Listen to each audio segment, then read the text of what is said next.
अब यहाँ से हार्डकोर आपका सिलेबस चालू होता है। पहले वाला तो इधर उधर की बातें थी, बोल बच्चन था, जितना चल गया। यहाँ से आपकी अब मैक्सिमम प्रोबेबिलिटी है क्वेश्चन बनेंगे और यहाँ से चीज़ें थोड़ी डिफिकल्ट होती जाएंगी, जहाँ से आपको मेन याद रखने का ज़रूरत पड़ेगा। तो इसमें देखिए ग्राम पंचायत की अधिसूचना कौन जारी करता है? अधिसूचना मतलब नोटिफिकेशन कि भाई कौन सा ग्राम पंचायत है, उसका एरिया कितना होगा, उसका पॉपुलेशन कितना होगा, ये सब अधिसूचना नोटिफिकेशन कौन निकालेगा? राज्यपाल। ठीक, तो अभी आप जितने भी ग्राम पंचायत देखते हैं सब उन जो ग्राम पंचायत है, कौन से ग्राम पंचायत के अंदर कितने वार्ड होंगे, कितने पॉपुलेशन होगी, वो सब कौन डिसाइड करता है? राज्यपाल, एक अधिसूचना के द्वारा कि छत्तीसगढ़ में अभी कितने ग्राम पंचायत होंगे। ठीक, आगे देखिए अब इसकी संरचना कैसे होती है। तो इसमें कौन कौन होता है? एक तो होता है पंच, ठीक, एक होगा और कौन? सरपंच, फिर होगा उप सरपंच और एक होता है सचिव। यही 4 प्रकार के इसमें लोग होंगे, पंच, सरपंच, उप सरपंच और सचिव। अब इसमें भी देखिए सरपंच और सचिव, इन दोनों की अपनी अपनी इंपॉर्टेंस है। ये कहलाता है राजनीतिक प्रमुख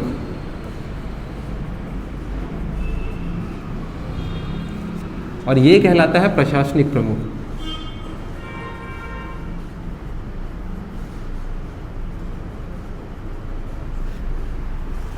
ठीक, ये है राजनीतिक प्रमुख, ये प्रशासनिक प्रमुख। ये राजनीतिक प्रमुख क्यों? क्योंकि ये किसी पॉलिटिकल पार्टी का होगा और इसका प्रत्यक्ष रूप से चुनाव होता है। सचिव का कोई चुनाव होता है नहीं, सचिव का क्या होता है? उसका रिक्रूटमेंट होता है, उसको राज्य सरकार द्वारा नियुक्त किया जाता है। तो ये क्या है? प्रशासनिक प्रमुख और ये क्या है?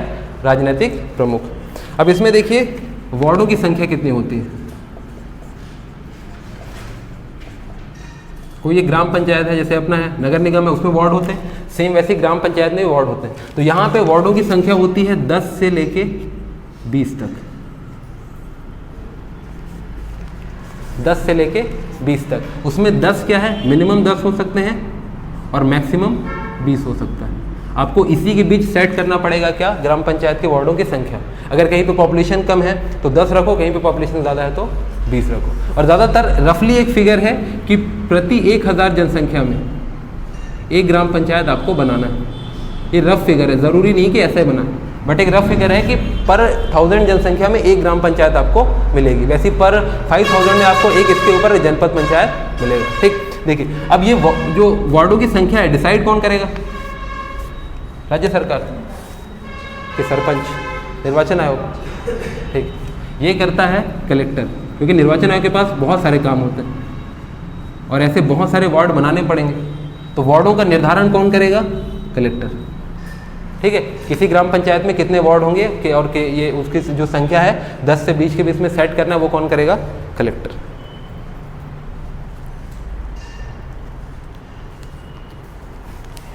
ठीक है, अब अगला देखिए इसमें आरक्षण।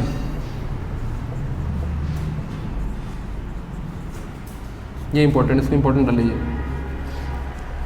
तो इसमें जो ग्राम पंचायत है उसमें आरक्षण मिलेगा किसके आधार पर? जनसंख्या के आधार पर।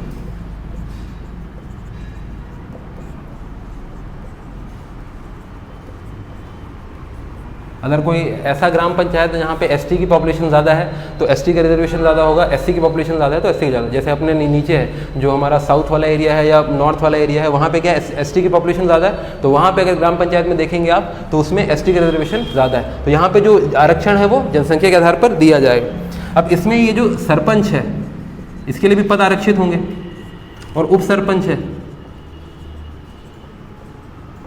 तो देखिए यदि सरपंच का पद किसी आरक्षित वर्ग के लिए सुरक्षित है, ठीक है, जैसे कोई सरपंच है वहां पे सिर्फ कोई एससी या एसटी या ओबीसी का ही व्यक्ति जो है खड़ा हो सकता है, तो यदि सरपंच किसी आरक्षित वर्ग से बन जाता है तो फिर आपको उप सरपंच किस वर्ग से बनाना पड़ेगा? किसी भी वर्ग से। आप जनरल, एसटी, एससी, ओबीसी कहीं से भी बना सकते हो। ठीक है, पहला पॉइंट ये, अगर सरपंच आरक्षित वर्ग से है तो उप सरपंच कोई भी बन सकता है।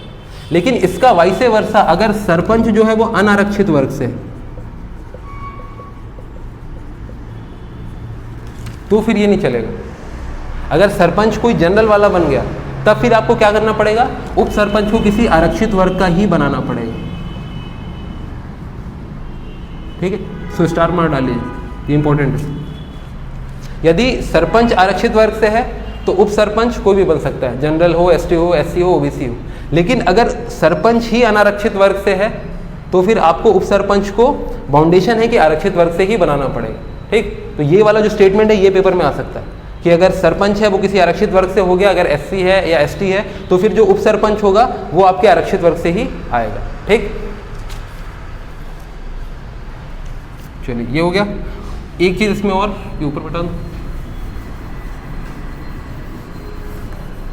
अभी देखिए जैसे आरक्षण का मुद्दा चल रहा है, अभी जितनी भी सरकारी नौकरियां हैं उसमें 50% आरक्षण का क्राइटेरिया है कि आप 50% से ज़्यादा नहीं रख सकते, सुप्रीम कोर्ट की गाइडलाइन है। लेकिन जब भी ये पंचायत चुनाव होते हैं या फिर भारत में भी लोकसभा राज्यसभा चुनाव होते हैं उसमें 50% का क्राइटेरिया नहीं है। वो जो 50% क्राइटेरिया है वो सिर्फ किसके लिए, नौकरी के लिए। इसमें आरक्षण 50% से ऊपर जा सकता है। तो इसके लिए देखिए स्पेसिफिक जो हमारा संविधान है, कॉन्स्टिट्यूशन में सिर्फ बोला गया है कि आपको ग्राम पंचायत स्तर पर या पंचायती राज सिस्टम में एससी और एसटी को ही रिजर्वेशन देना है। ठीक, संविधान में कहा गया है कि ग्राम पंचायत स्तर पर या पंचायती राज सिस्टम में सिर्फ आपको एसटी या एससी को ही रिजर्वेशन देना है। लेकिन पंचायत जो है या पंचायती राज जो सिस्टम है ये आता है स्टेट लिस्ट में। ठीक है, संविधान में हमारे 3 लिस्ट हैं, सेंटर लिस्ट है, स्टेट लिस्ट है और कॉन्करेंट लिस्ट है। ठीक है, तो केंद्र की सूची है, राज्य की सूची है और समवर्ती सूची है। तो ये जो पंचायती राज आता है राज्य की सूची में।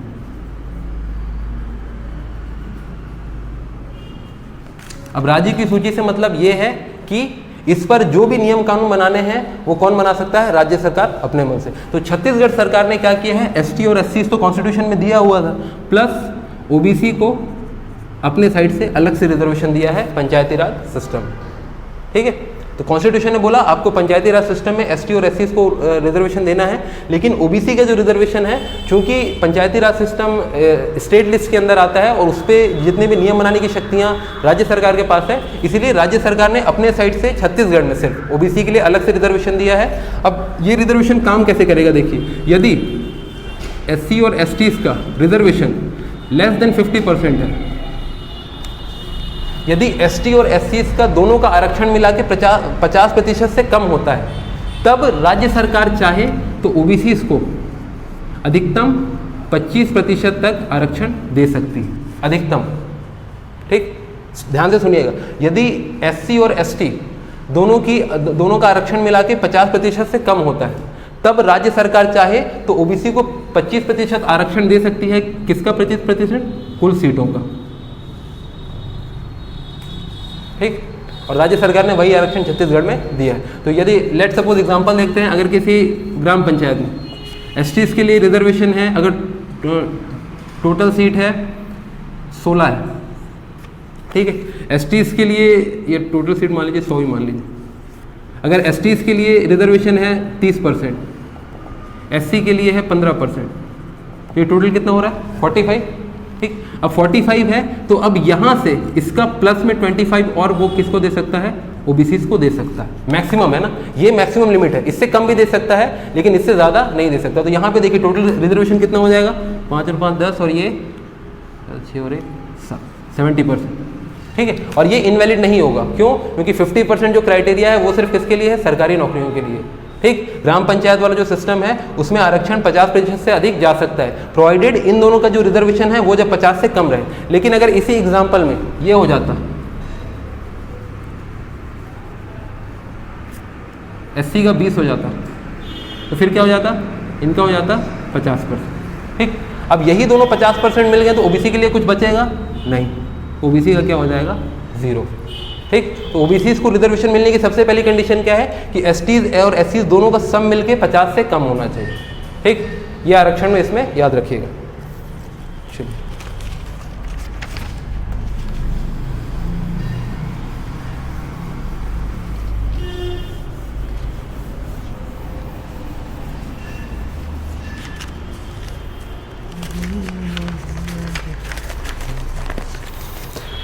चलिए आगे अब देखते हैं ग्राम पंचायत की बैठकें कैसे होती हैं। जैसे हमने राज्यसभा का ग्राम सभा का देखा था, वैसे इसकी बैठक। तो इसमें देखिए इसकी जो सबसे पहली बैठक होगी, एक एक करके देखते हैं। पहली बैठक पहली बैठक मतलब जब सबसे पहली बार ग्राम पंचायत का चुनाव हुआ, रिजल्ट डिक्लेयर हो गया, उसके बाद जब जितने भी न्यूली इलेक्टेड मेंबर हैं वो जब पहली बार मीटिंग के लिए आएंगे वो क्या कहलाएगी? पहली बैठक। तो पहली बैठक के लिए नियम ये है कि जिस दिन आपका रिजल्ट आया, जिस दिन परिणाम घोषित हुआ है किसका? ग्राम पंचायत का, कि कौन कौन से वार्ड से कौन कौन से पंच जीते हैं, कौन कौन से जो है सरपंच जीते हैं, तो जिस दिन रिजल्ट आया है उसके 30 दिन के भीतर, 30 दिन के अंदर आपको पहली बैठक करवाना है, ये ज़रूरी है, ये नियम में लिखा गया है। क्या करना है? जिस दिन रिजल्ट आया है उसके 30 दिन के अंदर सबसे पहली बैठक हो जाना चाहिए। और अगर ये 30 दिन के अंदर नहीं हो जाता है तब फिर क्या हो जाएगा? ये मामला चले जाएगा किसके पास? राज्य सरकार के पास, कि भाई जब रिजल्ट आ चुका है और 30 दिन बीत चुके हैं उसके बाद भी इस ग्राम पंचायत की बैठक अभी तक क्यों नहीं हुई, तो फिर उसके बाद कारण पूछा जाएगा किससे? सचिव से। ठीक है। सचिव के बारे में एक चीज़ देखिए कि ग्राम पंचायत में जो लोग हैं वो तो आते जाते रहेंगे। जैसे अगर इस साल में 2022 में अगर कोई ग्राम सभा का चुनाव हुआ, ये कब तक चलेगा? 5 साल, मतलब 2027 तक। तो 2027 में तो सारे लोग बदल जाएंगे। कौन बदल जाएगा? पंच भी बदल जाएगा, सरपंच भी बदल जाएगा, लेकिन सचिव बदलेगा क्या? नहीं। सचिव कब बदलेगा? जब वो ट्रांसफर होगा या फिर उसका रिटायरमेंट हो जाएगा 60 साल से ऊपर। तो चाहे लोग आए जाए, सचिव अपनी जगह रहेगा। इसका मतलब है जब पहली मीटिंग होने वाली है तब ग्राम पंचायत में कोई नहीं बचा होगा, लेकिन सिर्फ एक आदमी तो रहा होगा ना। कौन बचेगा? वो सचिव। तो पहली बैठक की सूचना कौन देगा? सचिव। इस चीज़ को इंपॉर्टेंट याद रखिएगा। सिर्फ ये पहली बैठक की ना, सिर्फ पहली बैठक की सूचना कौन देगा? सचिव। क्योंकि उस समय तो कोई आया ही नहीं, अभी आपको पता ही नहीं है कि कौन कौन आपके ग्राम पंचायत में जीत के आने वाला है, कौन कौन जो है शपथ लेने वाला है। तो पहले बैठक की सूचना कौन देता है? सचिव देता है। और इसी में एक और पॉइंट लिख लीजिएगा, ये जो है पहली बैठक, और जो आगे आम बैठक होगी या आम सभा होती है उसकी सूचना कौन देता है? सरपंच। तो ये इन दोनों में मेन अंतर है। सबसे पहली बैठक में कौन सूचना देता है? सचिव, क्योंकि अभी इस ग्राम पंचायत के सरपंच ने तो अभी तक वो शपथ ली ही नहीं है ना, तो ये कहाँ से सूचना देने आएगा? तो सबसे पहले बैठक की सूचना कौन देगा? सचिव। और इसके बाद जितनी भी बैठक होंगी उसकी सूचना कौन देगा? सरपंच। अब इसी पहली बैठक में और क्या क्या होगा? पहला तो होगा शपथ ग्रहण, ये तो कॉमन सेंस है कि भाई पहली बैठक हो रही है, सब लोग नए नए लोग जीत के आए हैं, एक दूसरे से इंट्रोडक्शन होगा, अपने अपने पद की शपथ लेंगे। कौन कौन? पंच जो है वो अपने पद की शपथ लेगा, सरपंच जो है अपने पद की शपथ लेगा। और इसमें एक चीज़ क्या होगा? इसमें ये होगा कि जो जाने वाला सरपंच है, जो एक्स सरपंच है, वो आने वाले सरपंच को, मतलब जो न्यू सरपंच है, क्या करेगा? कार्यभार सौंपेगा।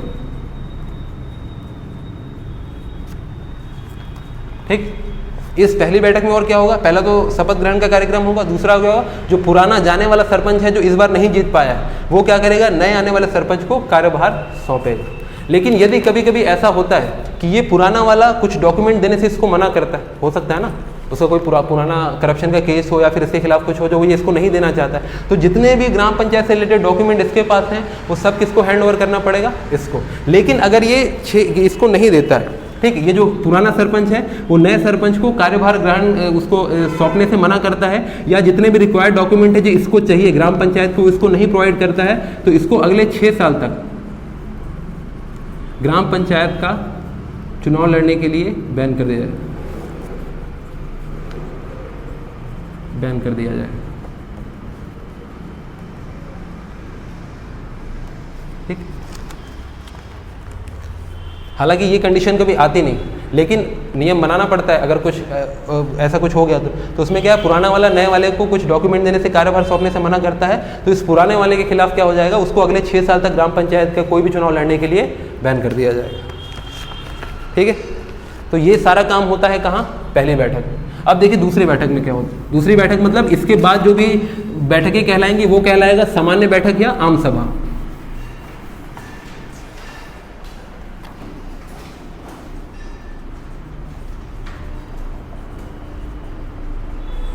तो देखिए सामान्य बैठक में क्या होता है। तो सामान्य बैठक की जो सूचना है कौन देगा? सरपंच, क्योंकि अब तो आ चुका है ना, पहली मीटिंग के बाद सरपंच आ चुका है, तो सूचना देने वाला कौन बन जाएगा? सरपंच। ठीक है। कितने दिन की सूचना देना पड़ेगा बाकी लोगों को? 7 दिन के पहले, अगर कोई नॉर्मल बैठक है तो, और विशेष बैठक है तो 3 दिन पहले।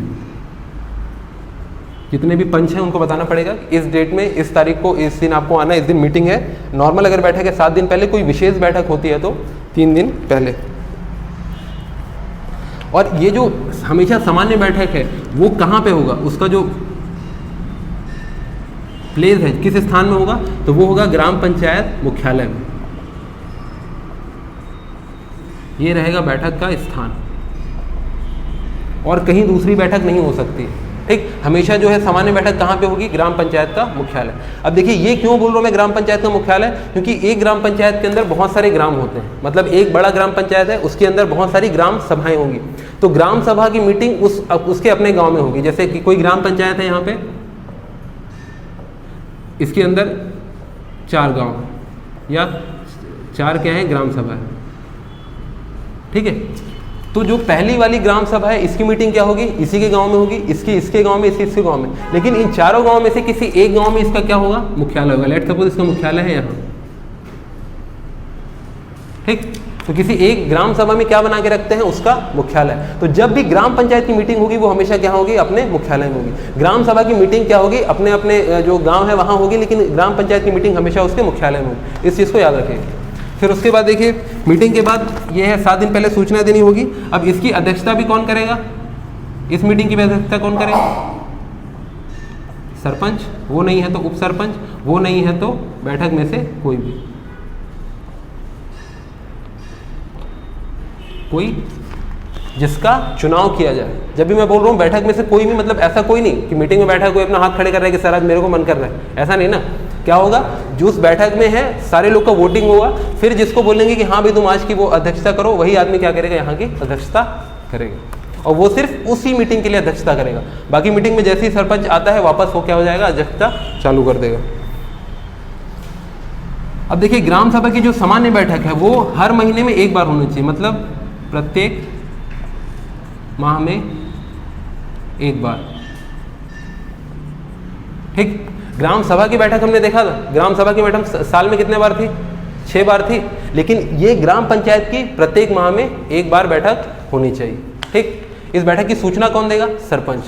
लेकिन अगर एक माह पहले मीटिंग हुई थी और अब अगला महीना आने वाला है, जैसे लेट सपोज पिछली मीटिंग हुई थी 1 दिसंबर को, ठीक। आज आ चुके हैं 28 दिसंबर लेट सपोज, अभी तक मीटिंग की सूचना आई नहीं, फिर क्या करें, अगली मीटिंग भाई होना चाहिए ना। अगली मीटिंग 1 जनवरी को होने वाली है, लेकिन 7 दिन पहले आपको सूचना दे देनी थी, लेकिन अभी तक 28 दिसंबर आ गया, सूचना आई नहीं है, फिर क्या करें, मीटिंग आगे किसका दे, नहीं। इस केस में क्या होगा, कौन आएगा, सचिव,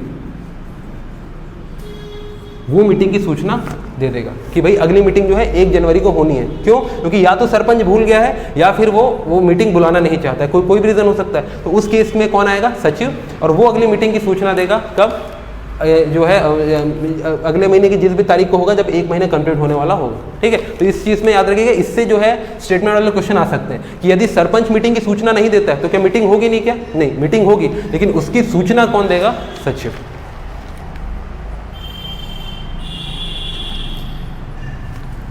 ये तो हो गया हमारा सामान्य बैठक। अब आते हैं विशेष बैठक।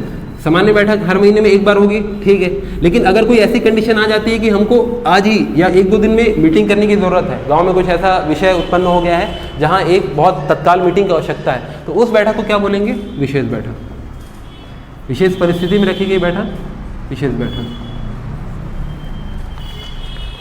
ठीक। अब देखिए विशेष बैठक बुलाना है, या तो सरपंच को लगे कि भाई बहुत ज़रूरी है मुझे बुलाना पड़ेगा, या फिर क्या करें, जितने ग्राम पंचायत के सदस्य हैं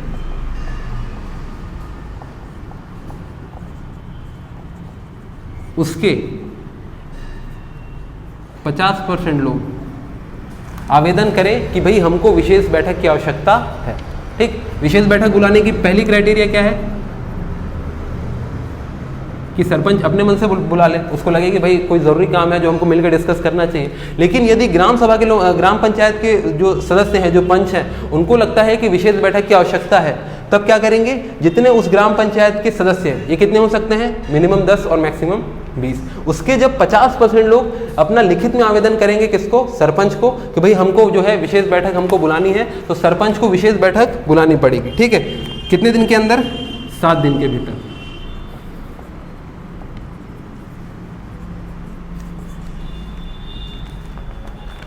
यदि ग्राम पंचायत के कुल सदस्यों का 50% लोग साइन करके आवेदन करते हैं सरपंच को कि हमें एक विशेष बैठक चाहिए, तो सरपंच एक विशेष बैठक बुलाएगा, कब? 7 दिन के भीतर।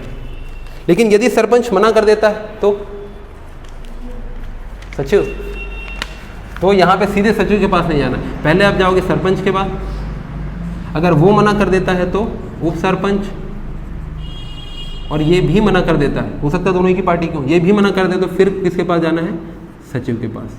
तो सचिव क्या है, अगली मीटिंग की डेट आपको दे देगा और वो जो सूचना है गांव में फैला देगा कि अगले 7 दिन में मीटिंग होने वाली है, ठीक है। और ये मीटिंग किन लोगों ने बुलाया है? टोटल सदस्यों के 1/2 जिन्होंने साइन करके आवेदन दिया है। यहाँ पे जरूरी नहीं है कि जो सरपंच का मन हो, है ना। पहले इन लोगों ने किसको बोला? सरपंच को। ये नहीं माना तो इसके पास गए, ये भी नहीं माना तो लास्ट में ये तो माने गए, इसको बोले कि भाई तुम मीटिंग बुलाओ 7 दिन के भीतर, ठीक है। इसमें इसकी क्या है, इसकी अनुमति नहीं हो भी सकती और नहीं भी हो सकती, ठीक। तो इस वाले स्टेटमेंट को याद रखिएगा कि अगर सरपंच नहीं बुलाता है तो उप सरपंच नहीं बुलाता है तो सचिव। डायरेक्ट यहाँ सचिव में जंप नहीं करना है, ठीक। चलिए, तो ये हो गया हमारा विशेष बैठक। अब एक देखते हैं वार्षिक सम्मेलन। ये तो हो गया बैठक, हर महीने में एक बार होना है। अब एक होता है वार्षिक सम्मेलन।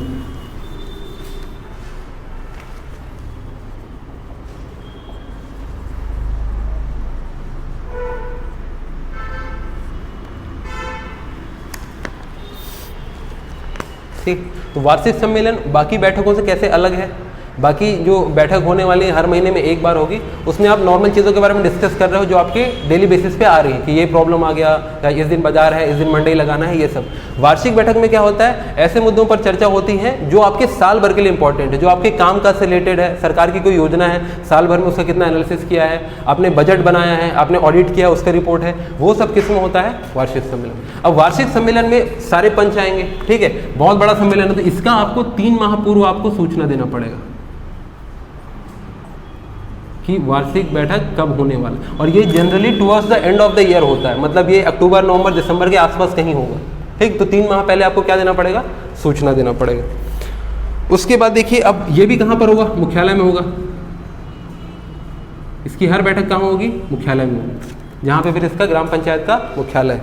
अब इस देखिए, इसमें से ये चीज़ इंपॉर्टेंट है कि कौन कौन से विषयों को इसमें डिस्कस करना है, ठीक है। इसको स्टार मार्क लगा लीजिएगा, इससे स्टेटमेंट वाले क्वेश्चन बन सकते हैं, क्योंकि इसमें वही चीज़ें डिस्कस किए जाएंगी जो बहुत इंपॉर्टेंट है। हो सकता है जो आपके जो एग्जामिनर है क्वेश्चन में अगर स्टेटमेंट 4-5 स्टेटमेंट बना के दे दे, तो उसमें तो जो जनरल स्टेटमेंट होगा उसको आपको हटा देना है। अगर ये साल में एक बार बैठक हो रही है तो इसका मुद्दा भी क्या होगा? बहुत विशेष होगा, या जो इंपॉर्टेंट होगा वही करेगा। जनरल जो चीज़ों का डिस्कशन है वो आपका जो हर महीने सम्मेलन होता है उसमें आप कवर कर लोगे। इसके देखिए 3-4 बुलेट पॉइंट। पहला है लेखों का वार्षिक विवरण।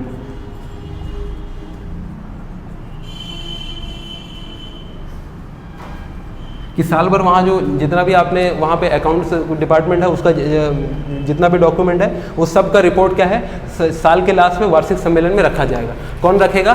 सचिव, क्योंकि वो सारा काम किसका होता है? सचिव का। दूसरा यहाँ पे देखिए, आगामी वित्त वर्ष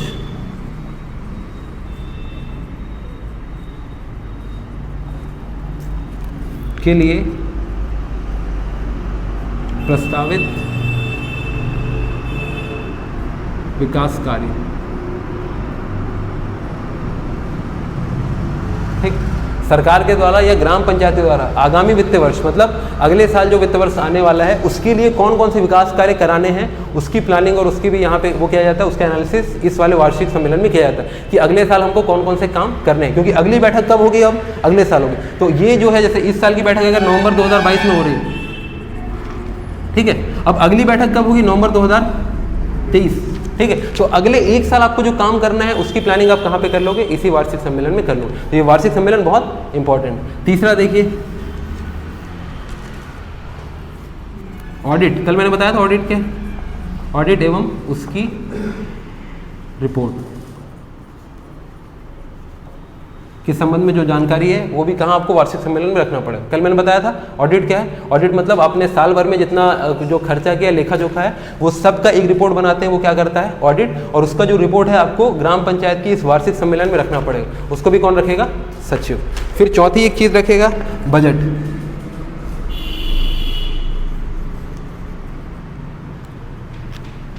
कि इस जो है इस साल का जो बजट था वो कितना है उसके बारे में रिपोर्ट, और अगले साल की जो आगामी वित्त वर्ष की वार्षिक योजना।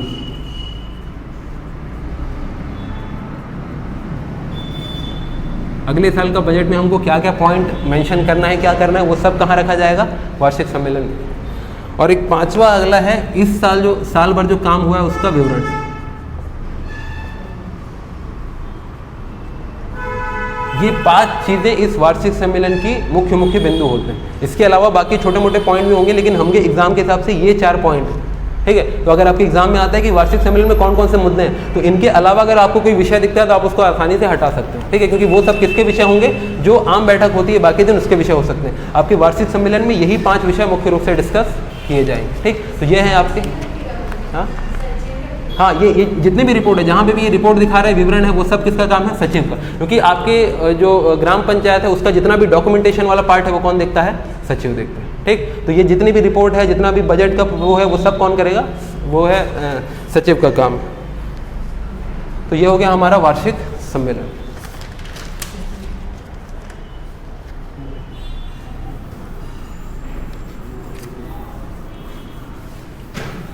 अब यहाँ हमने इसका बैठक देख लिया, अब इसकी भी गणपूर्ति देखते हैं कि कितने कितने लोग लगेंगे। और इसमें 90% लोग कंफ्यूज होते हैं एग्जाम में। ग्राम सभा की गणपूर्ति हमने कितना देखा था, 1/10। इसकी गणपूर्ति है 50% या 1/2 भाग, ठीक। ये लास्ट जब एग्जाम होगा, जिस दिन बैठोगे उस दिन मिक्सअप हो सकता है। ग्राम सभा का 1/2 लगने लगता है, ग्राम पंचायत का 1/10 लगने लगता है। सिंपल से एक लॉजिक मैं आपको बता रहा हूँ, सोचिएगा, ग्राम पंचायत और ग्राम सभा, इन दोनों में से नंबर किसका ज़्यादा होगा, किसमें सदस्यों की संख्या ज़्यादा होगी, ग्राम पंचायत, ग्राम सभा ना भाई। ग्राम सभा क्या है, एक गांव में रहने वाले 18+ वाले लोगों के पॉपुलेशन का पूरा ग्रुप है, तो इसमें लोग ज़्यादा होंगे, इसमें हमेशा लोग आपको 500-1000 मिलेंगे, ठीक है। अब इसके 50% लोग को किसी मीटिंग को बुलाना मुश्किल है कि आसान है, मुश्किल है ना। इसीलिए इसकी जो गणपूर्ति है कितना रखा गया है, 1/10, ठीक। क्योंकि भाई 1000 लोग हैं, 1000 में से अगर आपको 1/2 मतलब 50% को 500 लोग को बुलाना पड़े, हर बार आए, जरूरी है क्या, नहीं। इसीलिए क्योंकि इसमें नंबर ऑफ मेंबर ज़्यादा है, इसलिए इसकी गणपूर्ति क्या रखा गया है, कम, 1/10। और ग्राम सभा में मैक्सिमम कितने हो सकते हैं, 20, और मिनिमम कितने होंगे, 10। इसके तो 50% हो गए, तभी तो मीटिंग चालू होगी ना भाई। अगर इसका 1/10 कर दें कितना हो जाएगा, एक आदमी क्या मीटिंग करे, है ना। तो ये लॉजिक एग्जाम में याद रखिएगा। अगर आप कभी भी कंफ्यूज हो रहे हो, ग्राम सभा का नंबर ऑफ मेंबर ज़्यादा होते हैं, इसलिए उसका 1/10 बनाया गया है। ग्राम पंचायत में मिनिमम 10 मैक्सिमम 20 है, इसलिए इसका क्या किया गया, 50%, ठीक। तो ग्राम जो पंचायत है उसकी गणपूर्ति कितना होता है, 50%। अब इसमें देखिए, इसमें महिला वाला कोई पार्ट नहीं, ठीक। इसमें महिला वाला कोई पार्ट नहीं। आप जो ग्राम सभा में इंपॉर्टेंट था कि 1/3 महिला हो, इसमें महिला वाला कोई, क्योंकि जरूरी नहीं है कि वो 10 में से वो महिला हो, ठीक है। लेकिन अच्छा, ग्राम सभा मैंने पिछला वाला जो मैंने ग्राम सभा बताया था, वहाँ पे आरक्षण मैंने एक पॉइंट भूल गया हूँ कि महिलाओं के आरक्षण, तो उसमें आप लोग वो कर लेंगे, 50% जो है आरक्षण रहेगा। सॉरी, ग्राम सभा नहीं, ये जो ग्राम पंचायत का जो आरक्षण मैंने बताया, ठीक है, उसमें एक पॉइंट और ऐड कर लेंगे कि महिलाओं के लिए क्या रहेगा, 50% आरक्षण रहेगा। 3 आरक्षण मैंने बताया, SCs के लिए, STs के लिए, OBC के लिए, और एक उसमें और पॉइंट ऐड करिएगा महिलाओं के लिए आरक्षण। कितना होगा, 50%।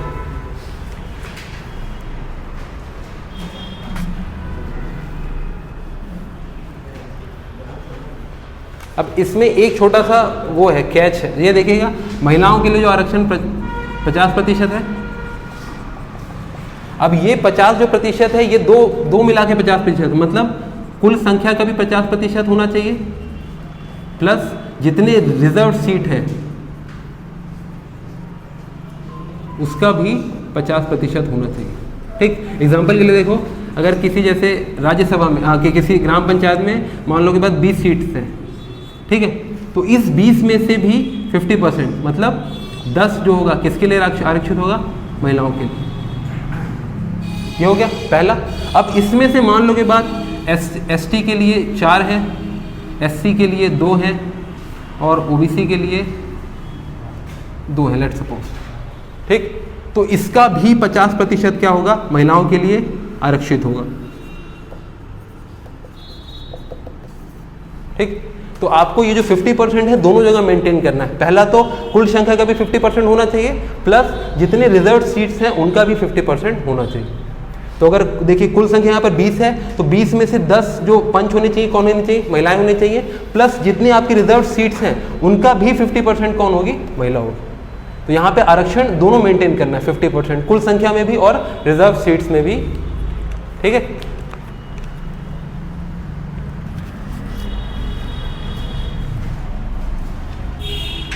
चलिए, तो इसका ये कोरम हो गया।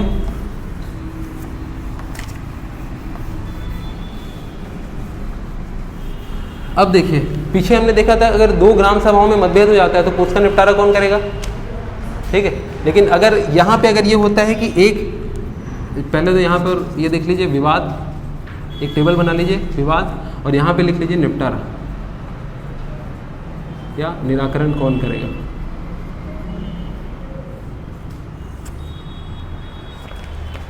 तो यहाँ पे 3-4 लोग हैं, अगर उनके बीच झगड़ा होता है तो कौन उनका निराकरण करेगा? यहाँ पे एक साथ ही देख लेते हैं। पहला है, अगर ग्राम सभा और ग्राम सभा में ही झगड़ा हो गया, 2 ग्राम सभाओं में झगड़ा हो गया, तो इसका निपटारा कौन करेगा? दोनों की संयुक्त बैठक में। तो इसका निपटारा होगा संयुक्त बैठक में। मैंने कल बताया था किसी और को यहाँ पे अनुमति नहीं है इनका निपटारा करने की, ये दोनों आपस में संयुक्त बैठक करेंगे और उसमें क्या होगा? निपटारा होगा। दूसरा, यदि हो जाता है किसी ग्राम सभा और पंचायत के बीच या ग्राम पंचायत के मध्य, तब इसका निपटारा कौन करना चाहिए? भाई इसमें तो हमने देख लिया दोनों की संयुक्त बैठक है। अब एक है ग्राम सभा और एक है ग्राम पंचायत, इनके बीच का निपटारा करने कौन आएगा? ग्राम पंचायत। वो तो खुद ही पार्टी है ना भाई। जब भी आपको निपटारा करना है, आपसे बड़ी अथॉरिटी है ना, आपका मेरा झगड़ा हुआ तो आप में कैसे निपटा लेंगे, या आपका दोस्त कैसे निपटा लेगा? कोई बड़ा आदमी लगेगा। तो इन दोनों से जो हायर अथॉरिटी कौन है? तो यहाँ पे इसके निपटारा करेगा राज्य सरकार। अब बात यहाँ हाथ से निकल जाएगी, ठीक है। अगर एक ग्राम सभा और ग्राम पंचायत के मध्य कोई विवाद होता है तो उसका निपटारा करने के लिए कौन आएगा? राज्य सरकार। यहाँ पे संयुक्त बैठक जैसा कुछ नहीं। तीसरा देखिए, यदि ग्राम पंचायत और किसी प्राधिकारी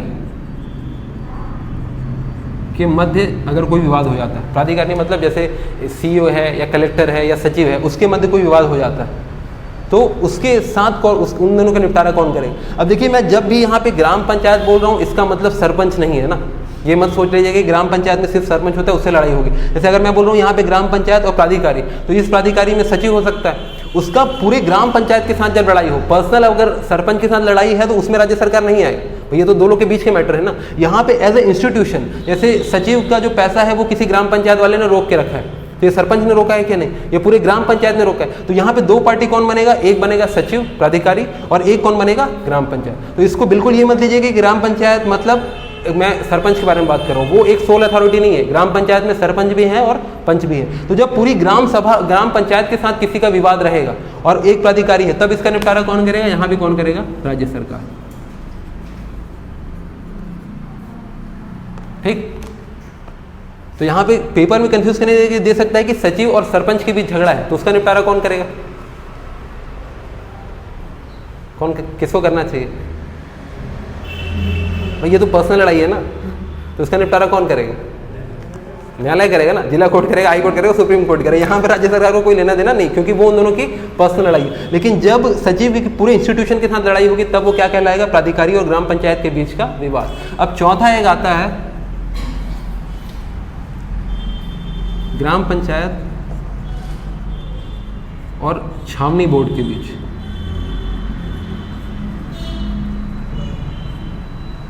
छावनी बोर्ड आप लोगों को समझ में आता है क्या होता है? नाम सुने कभी? छावनी क्या होता है?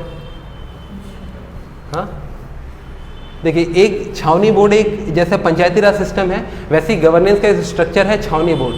तो जो केंद्र सरकार है, वो जो सेना के रिटायर्ड लोग होते हैं, या जो जैसे मान लो बात यहाँ दिल्ली में या फिर यहाँ छत्तीसगढ़ में भी कहीं सीआरपीएफ या किसी का बेस कैंप होगा, तो जो सेना के, खैर सीआरपीएफ तो सेना के अंदर नहीं आता, वो तो पैरामिलिट्री फोर्सेज हैं। कहीं पे अगर सेना का बेस कैंप है तो वहाँ पे सेना के लोग रहेंगे, वहाँ पे सेना का स्कूल होगा, सेना की फैमिली होगी, बहुत सारे लोग रहेंगे, जो पुराने रिटायर्ड वाले हैं उन लोग भी वहाँ रह सकते हैं। तो वो अपने आप में एक शहर की तरह होता है, जैसे गांव होता है वैसे समझ लीजिए वो अपने गांव में। तो उसको गवर्न करने के लिए पंचायती राज सिस्टम काम नहीं करता है, या नगर पालिका नगर निगम उसके अंदर नहीं आता है। उनके लिए अलग से एक स्ट्रक्चर बनाया गया जिसको क्या बोलते हैं, छावनी बोर्ड। इसको इंग्लिश में बोलते हैं कैंटोनमेंट।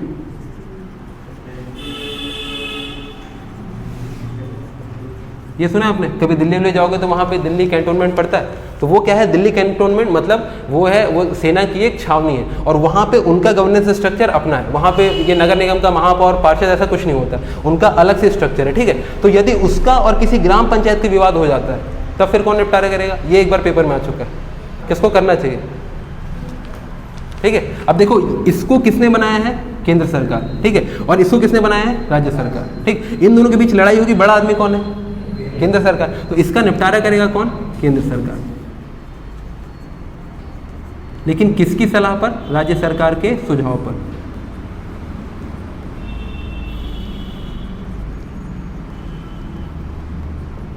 बस इससे एक बार पहले क्वेश्चन आ चुका है, तो मोस्ट प्रॉब्ली अब अगली बार शायद वो रिपीट ना करें, लेकिन इन तीनों में याद रखिएगा, ठीक। तो अगर कैंटोनमेंट बोर्ड और ग्राम पंचायत के बीच होता है कोई निपटारा तो उसका करेगा केंद्र सरकार। देखिए यहाँ कहीं भी न्यायालय को बीच में नहीं लाया गया ना, क्यों? क्योंकि वहाँ अगर जाएगा तो फिर पेंडिंग हो जाएगा, ठीक है। वहाँ पे केसेस पहले ही बहुत ज़्यादा होते हैं, और इसमें क्या है, ये इनके ये जो यहाँ ग्राम पंचायत या ग्राम सभा की बात चल रही है, अगर इसमें टाइम लगेगा तो इन लोग बहुत वो हो जाए, इनका ये जो लंबे समय के लिए इनका केस जो है लटका रहेगा वहाँ न्यायालय में, इसीलिए यहाँ से न्यायालय को हटा दिया गया, ठीक है। जो भी आखिरी में राज्य सरकार फैसला देगा वो अंतिम होगा, इसके खिलाफ आप और कहीं अपील नहीं कर सकते। अगर इन दोनों के बीच लड़ाई है, राज्य सरकार ने बोल दिया ये जीत रहा है तो मतलब ये जीत रहा है, इसके बाद आप और कहीं नहीं जा सकते कि मेरे साथ गलत हुआ है, अन्याय हुआ है, ठीक है। तो ये वाला जो लिस्ट है वो याद रखिए। तो ये हो गया इनका निपटारा। अब देखते हैं ग्राम सभा की संरचना में कौन कौन लोग होते हैं, उनका चुनाव कैसे होता है, उनका क्या क्या क्राइटेरिया है। पहले देखते हैं ग्राम पंचायत में पंच।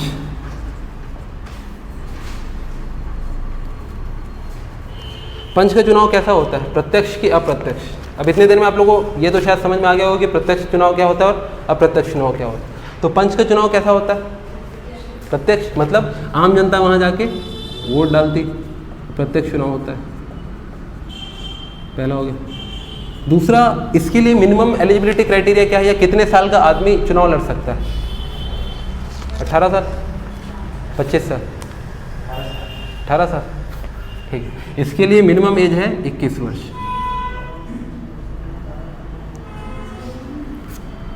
ठीक। देखिए इसमें 18 वर्ष में आप ग्राम सभा के मेंबर बन जाते हो, मैंने कल बताया था 18 वर्ष में आप ग्राम सभा के मेंबर बन जाते हो, लेकिन 18 वर्ष में आप पंच का चुनाव नहीं लड़ सकते, ठीक। आपको वोट डालने का अधिकार है लेकिन आप लड़ नहीं सकते। ये तो सबसे मिनिमम क्राइटेरिया है ना। लोकसभा के लिए वो कितना है, मिनिमम एज कितनी है, 25, राज्यसभा के लिए 30, है ना। तो पूरे भारत में ये सबसे मिनिमम है, इससे नीचे और कोई एज नहीं है जहाँ पे आप चुनाव लड़ सकते हो। चाहे आप भारत में कहीं भी चले जाओ, महापौर के लिए लड़ लो या फिर पंच के लिए, पार्षद के लिए, सब के लिए मिनिमम, सबसे पूरे भारत में सबसे कम एज क्या है, 21। और यही लड़कों की क्या है, शादी की एज है ना। तो इसीलिए इससे कम में तो चुनाव नहीं लड़ने देंगे। तो ये हो गया मिनिमम आयु कितनी है, 21 वर्ष। तीसरा देखिए, इसमें इसकी जमानत राशि कितनी होती है।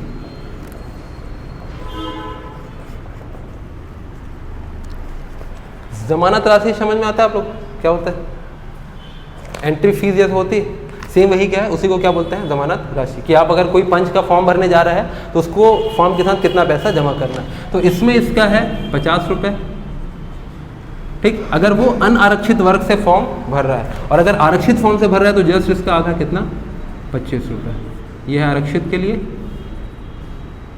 और ये है अनारक्षित के लिए, ठीक। 2019 में जो वो हुआ है, अमेंडमेंट हुआ है, जो हमारा ये पंचायती राज जो एक्ट है 1993 में, उसमें करके अब इसको कितना कर दिया है, 50, और इसको कर दिया गया है 25, ठीक। चौथा देखिएगा, ये अपना त्याग पत्र किसको देता है, अगर इसको रिजाइन करना है, अपना पद छोड़ना है, तो किसको देना चाहिए, किसको देगा, सरपंच को, है ना भाई। इसके ऊपर कौन है, सरपंच ही है। तो अगर इसको अपना पंच का पद छोड़ना है तो त्याग पत्र को किसको देगा, सरपंच को। और सरपंच को छोड़ना हो तो पंच को, आपस में देते रहेंगे, ठीक है, चलिए सरपंच वाला आगे देखेंगे। ठीक है, तो ये हो जाएगा, इसका प्रत्यक्ष चुनाव होता है। अगर इसकी जो मिनिमम एज कितना है 21 वर्ष है, जमानत राशि कितनी है, आरक्षित के लिए 25 रुपये और अनारक्षित के लिए 50 रुपये, और जो त्याग पत्र है वो किसको देगा, सरपंच को देगा। ठीक, चलिए अब इसको हटाने की जो विधि है या हटाने की प्रक्रिया है, कितने प्रकार से इसको हटा सकते हैं। भाई ऐसा है क्या ये एक बार अगर पंच बन गया तो 5 साल के लिए पंच ही रहेगा, ज़रूरी है कि नहीं, ये खुद भी हट सकता है या इसको इसके आचरण के लिए या कोई करप्शन केस में पकड़ा गया हटा सकते हैं। तो पहला तो इसका है रिकॉल। ठीक, रिकॉल की प्रक्रिया, ये प्रक्रिया क्या होती है आगे हम लोग और उसको डिटेल में देखेंगे जब हम लोग सबके हटाने की प्रक्रिया देखेंगे। अभी शॉर्ट में समझिए रिकॉल क्या होता है। आपने किसी को वोट दिया है, वो पंच बन गया, ठीक है, मैं किसी वार्ड का हूँ, वार्ड नंबर 1 से मैंने किसी को पंच बना दिया। अब मुझे लग रहा है कि ये हमारी समस्याओं को ढंग से ग्राम पंचायत तक नहीं पहुँचा रहा है, या फिर यहाँ कुछ हो रहा है, उसके जो प्रॉब्लम है उसके लिए वो उदासीन है, हमारी बातों को सुनता नहीं है, सब लोग को गुस्सा आ गया, तो क्या करेंगे, इसको हटाओ। तो कैसे हटाएंगे, मार के ख़त्म कर दो उसको। तो तब हम लोग करेंगे क्या, रिकॉल।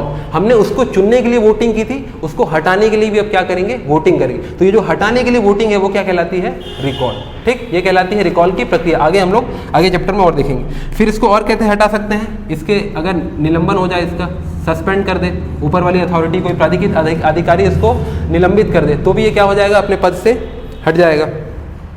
और यदि ये त्याग पत्र दे दे तो भी ये क्या हो जाएगा, हट जाएगा। तो इन 3 तरीकों से ये अपने पद से हट सकता है। या तो उसको जनता ने हटा दिया, या फिर उसको सस्पेंड कर दिया कि वो कोई करप्शन केस में पकड़ा गया, कुछ गलत काम कर दिया, और या फिर उसने अपने मन से त्यागपत्र दे दिया। ये 3 इसको हटाने की प्रक्रिया है। ठीक, तो ये सारे क्या हो गए, बोला ये सारे डिटेल हैं किसके लिए, पंच के लिए। आगे देखिए सरपंच के लिए।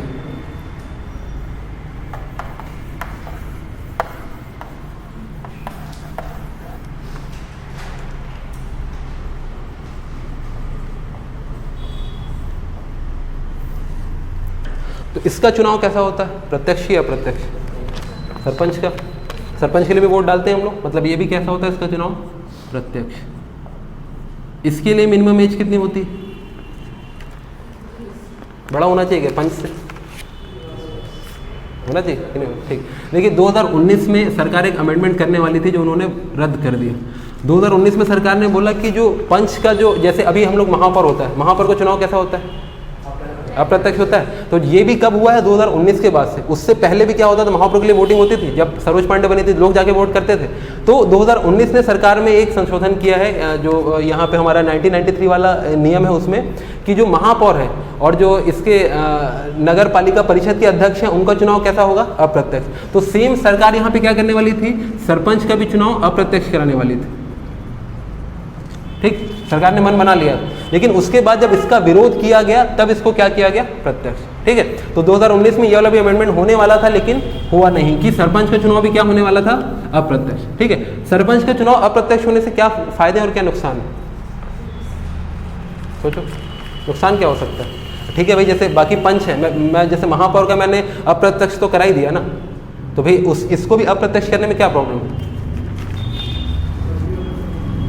प्रॉब्लम कुछ नहीं, बस ये क्या इसमें गांव की पॉलिटिक्स इन्वॉल्व होती है। ठीक है, क्योंकि वहाँ पे क्या होता है कि जो सरपंच होता है वो हो सकता है कि अगर उसका अप्रत्यक्ष चुनाव हो तो जितने भी पंच लोग हैं उनसे उसको समर्थन ना मिल पाए। ठीक है, देखिए पंचायत और नगर निगम में एक बहुत बड़ा अंतर एरिया का है, पॉपुलेशन का है। ठीक है, आप छोटे एरिया में लोगों को कंट्रोल करके वोट ले सकते हो, बड़े एरिया में कर सकते हो नहीं। कोई पूरे दुर्ग नगर निगम का वोट खरीद सकता है नहीं, लेकिन कोई चाहे, कोई एक मेन अगर पावरफुल आदमी है तो वो एक ग्राम पंचायत के कितने लोग होंगे, 2000, 2500, 3000 लोग होंगे, उन सबको इन्फ्लुएंस करके सरपंच बन सकता है ना। इसीलिए जितने भी पुराने सरपंच थे उनका जो एसोसिएशन था उसने बोला कि इसको प्रत्यक्ष ही रखो, अप्रत्यक्ष मत करो, क्योंकि अप्रत्यक्ष में क्या होगा, फिर जो पंच आएंगे वो लोग हो सकता है कि वो उसकी बात माने ना माने उसको सरपंच बनाने के लिए। तो चूंकि एरिया कम है, पॉपुलेशन कम है, उनको इन्फ्लुएंस करना आसान है, इसीलिए वो जो है जितनी सरपंच वाला पुराना एसोसिएशन था उसने बोला कि इसका जो वो है चुनाव है उसको प्रत्यक्ष ही रखो। तो सरकार ने क्या कर दिया, उसको प्रत्यक्ष ही कर दिया। इसके लिए भी मिनिमम एज कितनी है, 21 वर्ष। ठीक, जो भी व्यक्ति पंच बन सकता है वो व्यक्ति सरपंच भी बन सकता है। फिर इसमें देखिए ये अपना त्यागपत्र किसको देगा,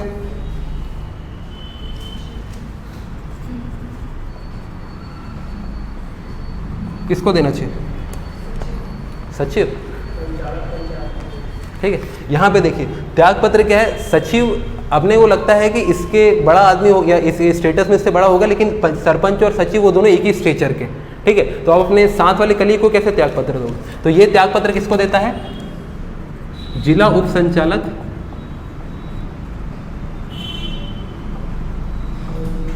पंचायत समाज कल्याण विभाग।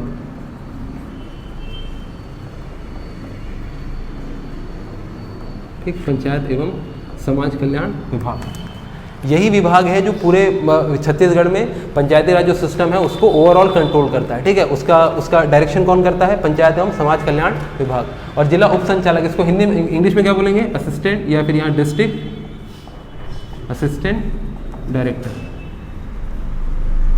ठीक। इसको कौन देगा? सरपंच अपना त्यागपत्र देगा, ठीक।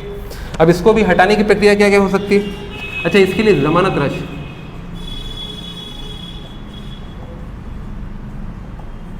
कितनी होनी चाहिए? जमानत राशि 50 रुपये तो पंच के लिए थे, इसका कितना करते? 100, सेम, ठीक है। पहले इसके लिए था 500, 2019 से क्या कर दिया गया? बढ़ा दिया गया। कितना हो गया? 1000 रुपये। और ये 500, 1000 किसके लिए? अनारक्षित, और 500 आरक्षित। पहले ये 500 था और वो फिर कितना था? 250। लेकिन अब महंगाई बढ़ रही है तो फिर क्या 500 में काम चलेगा क्या? नहीं, तो इसको कर दिया 1000। वैसे 1000 भी कोई महंगा है क्या? नहीं है, कोई भी जाके भर सकता है, ठीक। अब इसमें देखिए इसका पद से हटाने की विधि।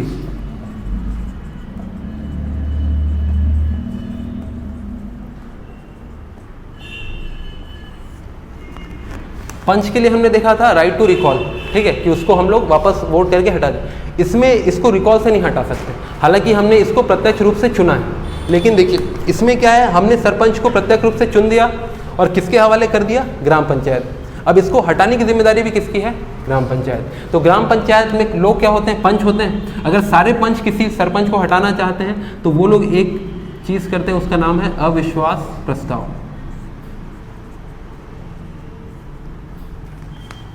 पंच को हटाने के लिए हमने वोट दिया था, उसी के वार्ड वाले चाहें तो पंच को वापस बुला सकते हैं। लेकिन अगर सरपंच को हमने चुन के किसको पकड़ा दिया? ग्राम पंचायत को। अब तुम्हारे हवाले है, तुमको जैसे हटाना है। तो अगर ग्राम पंचायत को किसी सरपंच को हटाना है तो उस प्रक्रिया का नाम क्या है? अविश्वास प्रस्ताव। अगर ये अविश्वास प्रस्ताव पंचायत में पास हो जाता है, उसको पास कराने की विधि क्या है वो आगे देखेंगे, लेकिन अगर ये पास हो जाता है तो ये सरपंच क्या हो जाएगा? अपने पद से हट जाएगा, ठीक। और इसको कैसे हटा सकते हैं? वही, अगर इसका निलंबन हो जाए, ठीक है, अगर ये खुद से त्यागपत्र दे दे,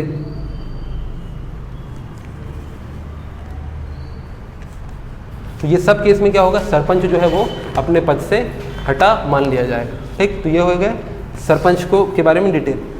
अब एक लास्ट में इसमें बचता है उप सरपंच।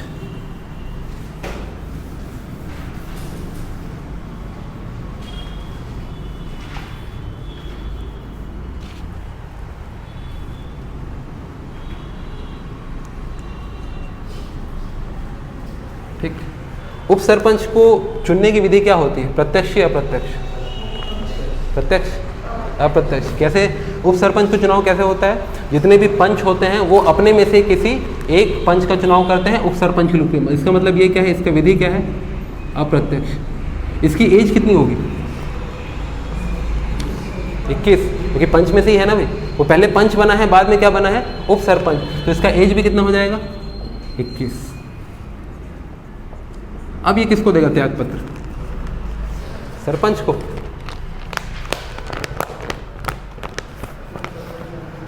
ठीक, लेकिन यहां पे ये त्यागपत्र देता है, ये भी देता है जिला उप संचालक।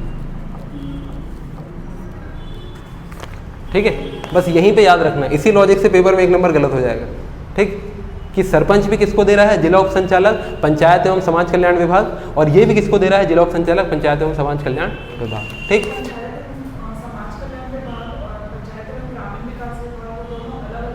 वो नहीं, वो दोनों एक मेन बॉडी है, उसके अंदर 2 बाइफर्केशन है। एक जो मेन विभाग है वही है, उसके अंदर 2 अलग अलग बॉडी काम करती है। एक बड़ा विभाग वही है, पंचायत एवं समाज कल्याण विभाग। अब देखिए इसकी जमानत राशि कितनी होगी? पंच वाली होगी।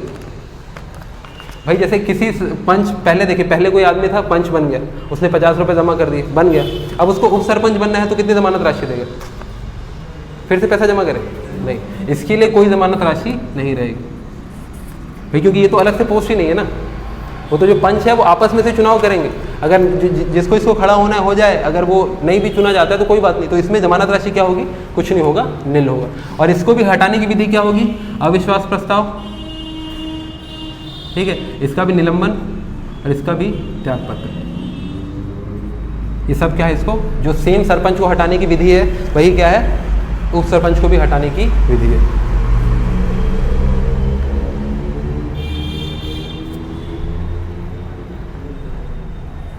ठीक है, चलिए, तो ये हो गया हमारा, ये पंच भी हो गया, सरपंच हो गया, उप सरपंच हो गया। एक लास्ट में आता है सचिव, इसके बारे में थोड़ा जान लेते हैं कि वो भी इंपॉर्टेंट आदमी है।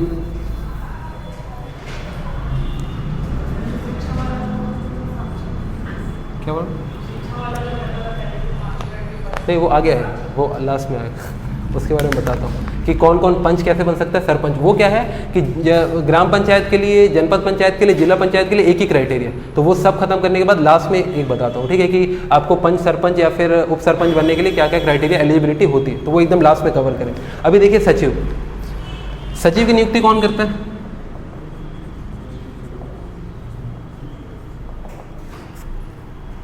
सचिव के लिए एग्जाम होता है ना? अभी तो नहीं होता, लेकिन पहले कभी होता था, ठीक है, अभी बहुत दिन से नहीं हुआ। तो इसकी नियुक्ति कौन करता है? राज्य सरकार। लेकिन उनका जो अपॉइंटमेंट लेटर होता है उसमें सिग्नेचर किसका होता है? उप संचालक पंचायत एवं समाज कल्याण विभाग। ठीक, सेम जैसे देखिए पटवारी है, पटवारी की नियुक्ति कौन करता है? राज्य सरकार। पेपर लेती ना राज्य सरकार, लेकिन जो पटवारी को जो अपॉइंटमेंट लेटर मिलता है उसमें नियुक्ति में कौन, किसका सिग्नेचर होता है? कलेक्टर का। तो उसकी नियुक्ति कौन करता है? कलेक्टर। सेम वैसी इसकी नियुक्ति तो भले राज्य सरकार करती है, ठीक है, कि भाई इसकी नौकरी लगा दी, लेकिन जो फाइनल अपॉइंटमेंट लेटर मिलेगा वो किसका मिलेगा? उप संचालक पंचायत एवं समाज कल्याण विभाग। ठीक, तो इसका भी वो जो नियुक्ति है कि कैसा हो गया? अप्रत्यक्ष हो गया। ठीक, उसके बाद देखिए इसमें ये इसका मेन फीचर क्या होता है? पहले हमने देख लिया कि प्रथम बैठक ये बुलाता है, इसके पास ये एक शक्ति है कि जो फर्स्ट मीटिंग है वो यही बुलाएगा। ठीक, क्योंकि उस समय ना कोई पंच है ना कोई सरपंच है, तो पहली मीटिंग बुलाने की शक्ति इसके पास है। फिर इसके मेन कार्य क्या होते हैं? एक तो है पंचायत से रिलेटेड जितने भी आपके डॉक्यूमेंटेशन है वो सब काम किसका होता है? इसका। तो ये उसको हिंदी में लिखेंगे अभिलेखों को बनाना या अभिलेखों का रख रखाव, ये इसका काम है कि जितना भी डॉक्यूमेंटेशन वाला चीज़ है वो सचिव ही देखेगा। दूसरा है बैठकों में आय व्यय का विवरण प्रस्तुत करना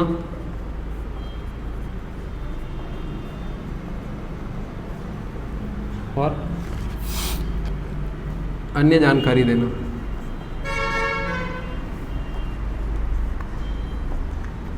ये इसका मेन काम।